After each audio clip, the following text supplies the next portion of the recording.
चटणीसाठी लागणारे साहित्य: इथे मी भाजलेले शेंगदाणे, फुटाणे, कढीपत्ता, सुकं खोबरं, हिरव्या मिरच्या, अद्रक लसूण पेस्ट आणि कोथिंबीर हे सगळे घेतले आहे. इथे मी थोडी चिंच भिजण्यासाठी घातली आहे. आपल्या चटणीला आंबट, गोड, तिखट अशी चव येण्यासाठी आपण त्यामध्ये हे ॲड करतो. चला तर आपण आपल्या हिरव्या मिरच्या चांगल्या फ्राय करून घेऊ, जेणेकरून आपल्याला त्याचा त्रास होणार नाही. इथे मी थोडे जिरे ॲड केले आहे. हे सगळे मिश्रण घेऊन आपण ते मिक्सरच्या भांड्यात टाकून छान अशी पेस्ट तयार करून घेऊ. इथे मी चवीनुसार मीठ आणि साखर टाकली आहे. चटणी थोडीशी थिकच मला आवडते, त्यामुळे मी थोडीशी अशी जाडसरच ठेवली आहे. चला तर आता आपण आपल्या चटणीला फोडणी देऊयात. फोडणीसाठी मी इथे जिरे, मोहरी, कढीपत्ता आणि लाल मिरच्या घेतल्या आहे.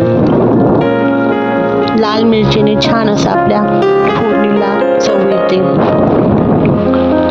चटणीला छान असा कलर येण्यासाठी मी थोडीशी त्यामध्ये ऑइलमध्येच थोडीशी हळद ॲड केली आहे. ही आपली फोडणी आपल्या चटणीच्या मिश्रणावर टाकूया. छान अशी आपली चटणी दिसत आहे. ही चटणी आपण इडली, वडा, उत्तप्पा, डोसा यासोबत खाऊ शकतो.